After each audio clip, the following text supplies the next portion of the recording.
Hey guys, it's DJ. Welcome back. You guys got me to 1,000 subscribers, and I was not expecting that, and I am very humbled, and I appreciate you guys for doing that. Like I said, I make this content to kind of break through all of the noise and demystify all of the bullshit that's out there.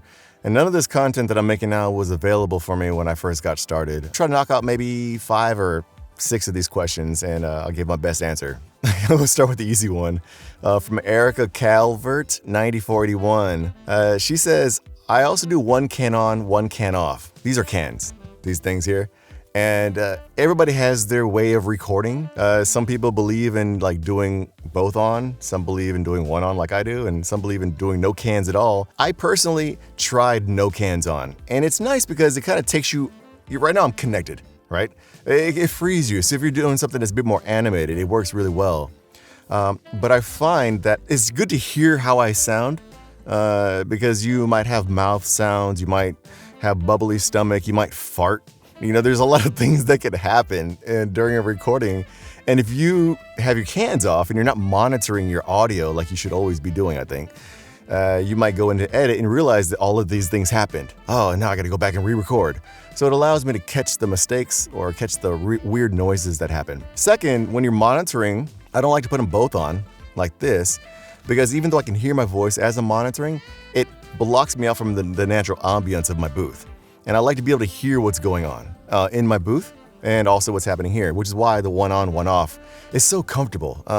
You do you, but that's kind of my logic behind why I do it. Glacial Fox says, I find my reads tends to lean towards bubbly and bouncy. That is like a natural default for people going into commercial reads, especially when they see the word conversational. You'll like, okay, conversational. At T-Mobile, and it's like I think we're just pre-programmed through advertisements we've seen on TV or on YouTube, ads or wherever, like that bubbly feeling. And if I'm being quite honest, I'd say probably until the pandemic, that was really just the thing. You know, if they say conversational, you would go with that really bubbly and happy and friendly read. And you would just adjust the dial by reducing the smile that you have. And so you'd be like, at T-Mobile versus at T-Mobile. But what's trending now, and this is related to what she's saying, and also you guys should pay attention to this as well, is that the conversational reads, I should just make a whole video about this, now that I think about it. The conversational read is still there, but it's kind of moving towards something I've heard it being called distracted read, where if you can imagine you're talking to somebody, but you're also doing something on your phone. Like maybe you're scrolling Reddit or something, and you're scrolling and somebody's talking to you, and you're like, hey DJ, what phone service do you use? Me? I use T-Mobile. They offer like the best savings. I get like 3 months off for free, and it's just really cool to use. Plus, they give me a free phone every year, so yeah, I just use T-Mobile. That kind of read is what we call a distracted read. You'll also see something like grounded, real. It's actually harder than you think it is. I mean, I'm just ad-libbing that, so it sounds very natural. Unless you understand exactly how you sound when you are preoccupied doing something else, you're gonna have a hard time nailing that read. Well, again, if you go back to all my videos where I tell you how to find your voice, you need to try just talking about things. And then in the middle of you kind of rambling about stuff, pull out your phone or pull out whatever you can use as a phone and just start talking while you're doing something. You need to preoccupy yourself while you're trying to talk. And you'll find that you will settle into what is your distracted read. Man, I get quite a few castings through my agents for the distracted read.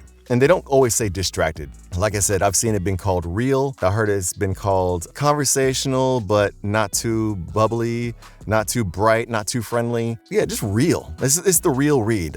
Also, the generational thing that comes with it, like Generation Alpha, and to some extent Gen Z, tends to have that type of voice naturally. Yeah, so let me just point this one out.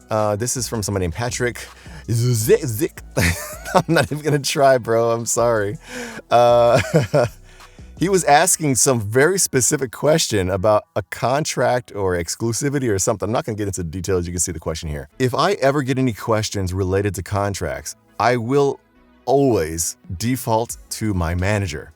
And before I had a manager, I would give it to my agent. That's what your agent and especially your manager is for. If you ever receive a contract from a client, before you sign it, always have them give it a look over. Contracts that you will see often are NDAs, like non-disclosure agreements. These are generally pretty safe. You might see them called like confidentiality agreements. Still, read them, but typically they're just pretty much safe to sign and send off. But you'll also get those contracts, what are called like service agreements, project scope agreements. There's different ways you can call them, where basically they'll outline what your job is or for that project, and what the relationship between you and the client is, and what you can and can't do, what you can talk about, what you can't talk about, where you can upload, where you can't upload. It gets into the weeds about legal talk, and I'm not a lawyer, which is why I pay my manager to do these things for me. It is one of those things where you need to be careful. A perfect example, I got a contract from a client who was trying to sign me for some long-term project for some kind of narrations. And it's a foreign company, and they sent this contract over. They're like, oh yeah, it's just a canned contract. Everybody gets the same contract. Just sign it and send it back. I'm always wary when somebody says that to me. Oh, just sign it and send it back. I hate that. This is not terms and conditions of my Apple iPhone, okay? This is a contract related to my voiceover career. Wouldn't you know it? I sent it to my manager. I said, hey, there's some language in here I'm not quite sure about, because it said something about exclusivity. So I sent it to my manager. I'm like, yo, can you check this out? Make sure that I'm not gonna like shoot myself in the foot here. He comes back to me. He's like, yeah, DJ, you need to get them to change that clause. The clause was saying that if I signed this contract to work with them for 36 months and a period of 1 year at the end of the contract, so essentially 4 years, I am unable to voice narrations for any other company related to medical narration. That's a big no. Because I don't do a lot of medical narration, but I actually have a client already right now that pays me for medical narration, like regularly. And so that would automatically make me unable to voice for the current client that I have.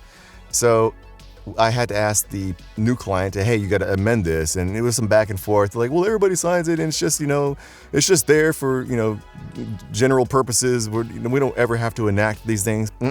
Nope. If it's in the contract and you sign that, you are legally bound to that contract. Always check your contracts, or have somebody who knows contracts better than you take a look at it before you sign anything like that, okay? I just got an order for the conversational read. So this is related to the conversational video here. Congratulations for the order, by the way. It's a long read documentary style. He wants chill and approachable. It may take 2 days. Or would you just knock it out in 1 day? If you are talking something along the lines of 10 pages, it's not that bad. I remember when I first got started, anything more than a page, I was like, please, just kill me. Like, to his question, and I also experienced this early on, what if you're recording on multiple days? How do you keep the same tone across multiple days? Audiobook narrators are really great at this. And I believe one of the techniques you can use is always refer back to your previous audio. So if you are recording today, for example, and take a nap or go to sleep and wake up the next day, you want to record a clip and then cross-reference to what you recorded yesterday. This is especially important for characters. You want to make sure the character is always in character. I don't touch characters, so I can't give you more information than that. But even for something like long-form narration and documentary, you just need to make sure you're in the right ballpark tone-wise, because there's nothing worse than recording one day, going in the second day, recording another 5 pages, and get through and realize that you don't sound the same throughout. And on that note, make sure that you warm up before you do any kind of long-form narration. Your low end is the lowest in the morning when you first wake up, right? You got that deep, sexy voice like, hey, baby, But as your day goes on, you settle into your natural speaking voice. But as you continue wearing out your voice throughout the day, or if you're doing screaming or whatever, you're going to lose that low end and your voice is going to sound very thin and hollow like this. If you don't have the endurance yet, I would break it up into like maybe, 30 to 45 minute sessions with maybe 10 or 15 minutes break time in between them. And then refer back to your audio, record a small section, listen back and make sure you're in the same pocket tone-wise, and then start recording again. Basically, that's how I would deal with the consistency issue. As far as chill and approachable, you got to get more clarification, man. All right, this is a good warning for you here, guys, everybody. It's a long read documentary style. I have no idea how many pages that is, but if you say long read documentary, I'm assuming it's more than 5. And it probably leans more towards 10. There's nothing worse than going on Fiverr, getting this awesome order, recording it, sending them the 10 pages of audio, which is probably about 40 minutes, 30 minutes maybe, and then they tell you, oh, you're not chill enough, or you're too chill, or whatever revision they want to give you. Always record a paragraph. Send them the paragraph. Be like, hey, is everything okay with this? More than likely, they're going to make some tweaks to your audio, right? Ask them for more clarification on that direction. Chill and approachable does not tell me anything, because chill and approachable in front of my wife is different than chill and approachable in front of my coworker and also like my daughter. So there's different levels to this, right? Make sure you're asking them more clarification on that direction there. Anything longer than you want to record in one session, make sure you just send them a snippet and make sure, hey, just send you this clip. Let me know if I'm in the ballpark. Is this what you're looking for? If not, I can tweak it and make some changes. Just give me more direction and I'll make that change for you. I've been taking classes on voice acting, but never felt ready. This is the voiceover demo one where I talked about it's okay to make a DIY demo. Here's the problem that some people have. There is a disconnect. I'll call it a chasm. And I've used this term in another context, but I'm going to use the same word here. There is a chasm, which is basically a gap. There's a chasm between book education, like formal education, and actual application on the job. You can see this if you've ever gone to university and you did a degree for 4 years, and then they tell you to go on the job and do the job. There is a learning curve, right? Where you have to have on-the-job training and you have to actually learn how to do the job. Voice acting is no different. There is only so much you can learn in a book. There is only so much you can learn in a classroom, and there's only so much you can learn even from a one-on-one session with a coach. The real growth takes place when you start putting those little tidbits and pieces that you've learned into practice, and you start getting behind the microphone and start recording stuff, learning your software, making mistakes. I mention this over and over and over again. 10,000 hours, guys. You got to get the 10,000 hours of experience to become an expert in whatever it is you're trying to do. In this context, we're talking about voice acting, right? So it's great that you're taking classes, dude. I'm not gonna ever knock anybody for taking classes. Education is like cornerstone of being great at anything. You just have to know that all of your time can't be spent in a classroom. It can't be spent talking to your coach. So, for example, if you have a coaching session with me and we spend 55 minutes talking about some points about a conversational read, and then you don't touch voiceover again until our next coaching session, nobody's growing there. I mean, my pocketbook might grow. You're paying me for the course. But if you're not putting the hours of work in on your own, it's going to really not be worth anything. You're just throwing money into a fire. Sometimes people just need permission to do stuff. I get it. But you're absolutely right. It's time for you to go out there. Even if going out there means that you are just not even doing real jobs. You're just recording for yourself. If you're worried about making a DIY demo and you're worried about people like, oh, he's on Fiverr, oh, Voice Bunny. If you're worried about that kind of feedback, then make a YouTube channel. YouTube will allow you a creative outlet to just talk about different topics and try different stuff.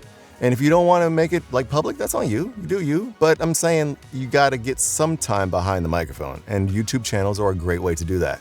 Keep us updated on your growth and stuff, man. That'd be really cool to see you, give us like a 3-month update and tell us about how much you've grown since you started actually doing the work, Got to tell you, DJ, the few videos of yours I've watched in the last week have made at least 3 of my auditions better. Today alone. Dude, I'm glad to hear that. I don't know exactly what tip I gave you that moved the needle for you, but if something clicked, hey, there you go. Hats off to your win, man. Bella Stewart asked, do you have any insights on niche voice acting? Would it be worth branding yourself as a VO artist for specific tones and categories at the start of your career? Or should your first demo represent a broad range of tones and styles? I see we got 2 questions here. Let's answer the easy one first. Your demo. I'm assuming your first demo is going to be commercial. If you are a person who is trying to get an animation in video games, I will still say that your first demo should be commercial. I can't really get into detail about why. There's a whole video to be made about that too. Just know that commercial should be your first demo. Now, do what you want to do. I'm not your boss, obviously. I always want you guys to do what you think is best for your career and your small business. But if you're asking me, commercial should be the first demo you do. On that note, if you're doing a demo that's for commercial, yes, it should include a range of different reads. So conversational, if you're able to do like an urban read, that's something you could throw in there. Warm and friendly, authoritative, real/distracted. We talked about that earlier. And maybe you can throw in something like an archetype, like the dad read or the mom read. You can throw an archetype in there. I'm not saying character, I'm just saying archetype. You got to be careful though. Everything that's on your demo, you should be able to do a read like that for the client. If you're not confident in your ability to do the dad read, for example, or the urban read, don't include it on your demo. All right, it's almost like false advertising, because if somebody says, hey, you're on Fiverr or Upwork or Voice123, and they say, hey, we loved your demo, the second spot where you did the urban read, we love that. We would love for you to lean into that on this script that we have. And you've never practiced that read, you just did it because you thought it needed to be there. Now you're screwed. So always make sure you can do all of the reads that are on your demo confidently. Is it worth branding yourself in a specific niche early on? Again, these are all my opinions, guys. Okay, I'm never gonna tell you what to do. But to me, that will be a hard no. And the reason why is because let's say you're a new voice actor and you're trying to say, you know what, I'm gonna get into voice acting and I want to be a movie trailer guy. If you are a tenor or a guy with a high voice, the likelihood of you being a trailer guy is small from the get-go. And this is just a very clear and easy example of how choosing the wrong niche can harm you. The point that I'm making with that though is, imagine this. You create a company that sells t-shirts with, I don't know, a graphic of a sweet potato on it. That's so random. All right, you create a company that makes t-shirts with sweet potato graphics on it. And you said, this is gonna be the next big thing. And you're forcing it out there into the market, trying to find people to buy it. All right, but everybody that you talk to says they want something else. They want t-shirts with swords on them. They want t-shirts that are a different color. They want pants. You know, they want all kinds of different stuff. Nobody wants your sweet potato t-shirt. Are you going to continue trying to sell that sweet potato t-shirt to people? Or are you gonna start giving people what they want? This is very much what's happening here when you talk about choosing a niche early on in your career.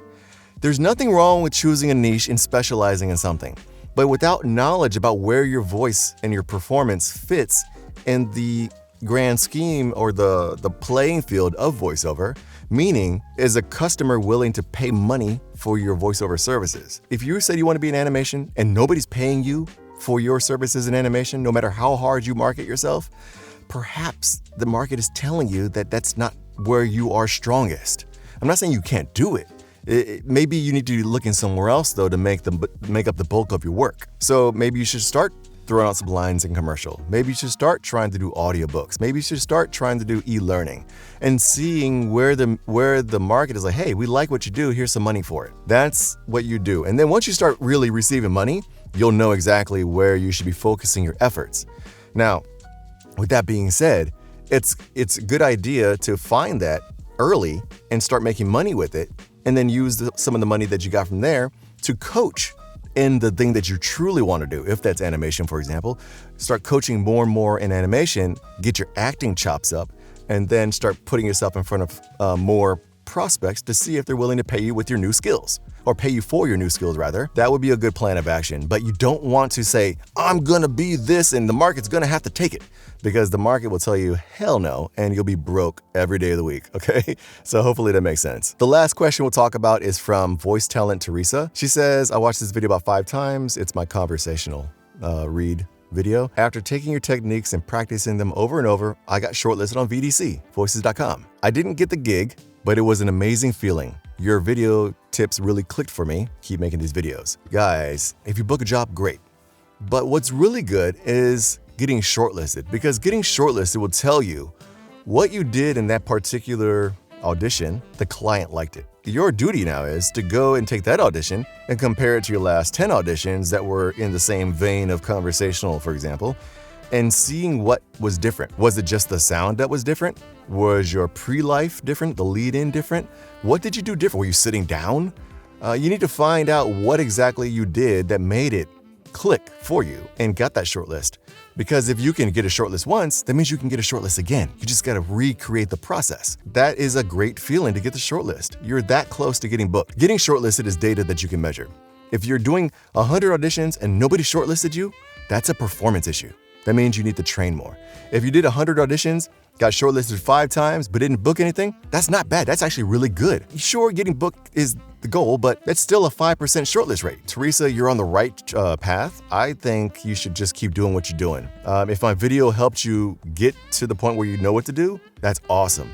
But in any case, you guys should constantly be reevaluating your reads and seeing what's working and what's not working. I love to hear that news, and I hope to hear that you got a booking one of these days soon. But guys, thank you so much for making this whole channel grow as fast as it has. I, to be honest with you, I did not know what the hell was happening. I was like, holy shit, all these people like subscribing to the channel. So I'm glad you guys find value, and I will try to keep putting out content and try to find more ways to create value for you all, and try to keep it accessible and friendly and just peer-to-peer like we're doing right now. So if you guys enjoy this channel, consider subscribing if you haven't already, and I will see you guys in the next one.